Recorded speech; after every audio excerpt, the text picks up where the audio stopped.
வணக்கம் viewers, Kumari special சேனலுக்கு உங்களை அன்புடன் வரவேற்கிறோம்.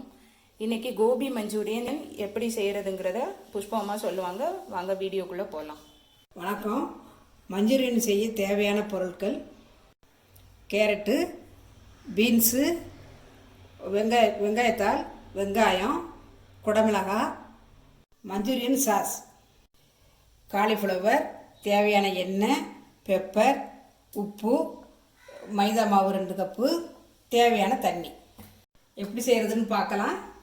காலிஃப்ளவர் அதை நம்ம எவ்வளோ தான் வாஷ் பண்ணாலும் அதை கொஞ்சம் புழுவு அதோட அழுக்கெல்லாம் போகணும். அதனால் கொஞ்சம் அடுப்பு பற்ற வச்சு வெந்நீர் வைக்கணும்.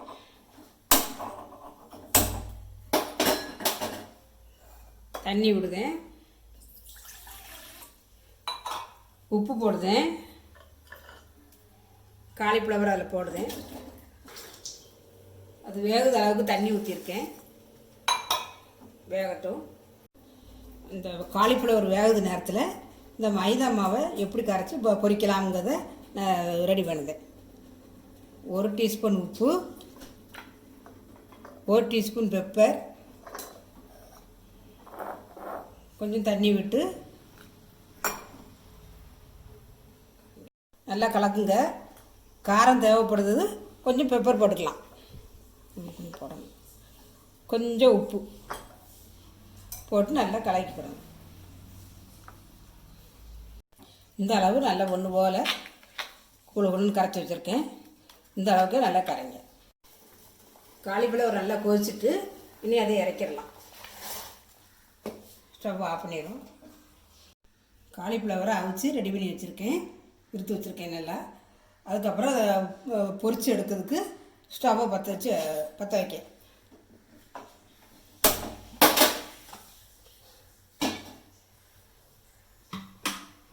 எண்ணெய் ஊற்றுதே,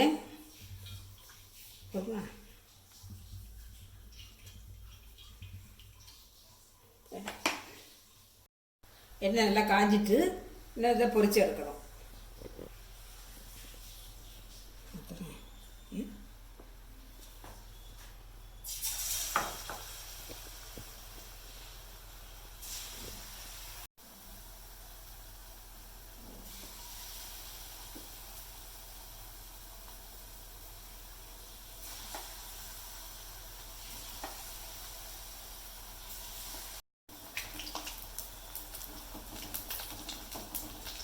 இது ஒன்று போல் சேர்த்து இருந்தாலுமே அந்த கரண்டிட்டு அப்படியே கிளச்சி விட்டு அது அப்போ தனித்தனியாக வந்துடும்.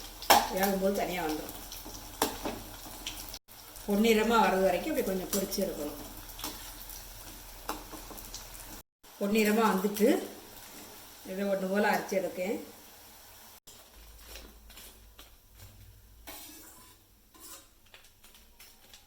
இப்போ காலிஃப்ளவரை பச்சை மாதிரி பொரிச்சு எடுத்தாச்சு. இப்போ அதுக்கு உண்டான மசாலாவில் எப்படி ரெடி பண்ணலான்னு பார்க்கலாம். அடுப்பு பற்ற வைக்கேன், சட்டி அடுப்பில் வச்சுருக்கேன். கொஞ்சம் சட்டி காயட்டும். 2 டீஸ்பூன் எண்ணெய் விடுதேன். எண்ணெய் காயட்டும். எண்ணெய் காஞ்சிட்டு ஃபஸ்ட்டு வெங்காயத்தை போடுதேன். கொஞ்சம் வதக்கிக்கிடணும்.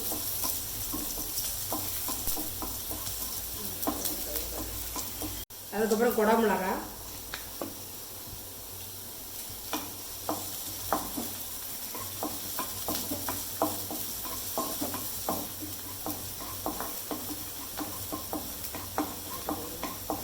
இப்போ கேரட்டு, பீன்ஸு, இந்த ரெண்டுமே எல்லாமே கொஞ்சம் நல்லா பச்சை வாடை மாற வரைக்கும் கிண்டிகிட்டே இருக்கணும்.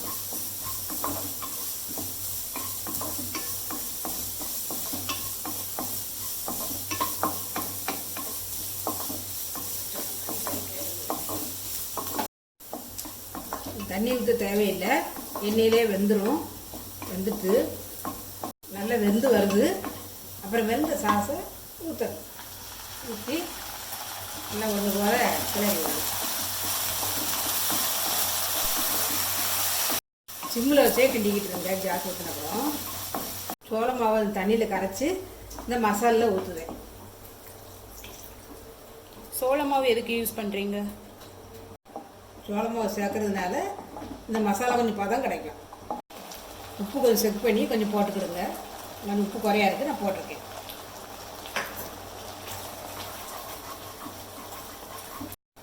இனி இந்த மசாலாவில் பொரிச்சு வச்ச காலிஃப்ளவரை போடுவோம்.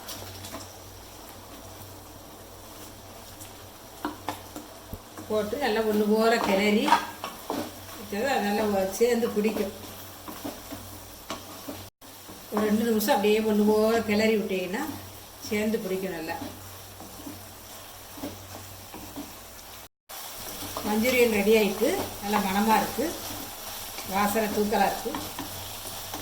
ஸ்டவ் ஆஃப் பண்ணுதேன், வேறு பிளேட்டில் மாற்றிடலாம்.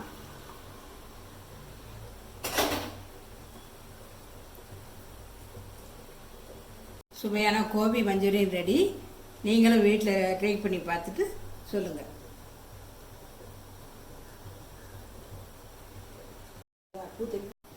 நன்றி, வணக்கம்.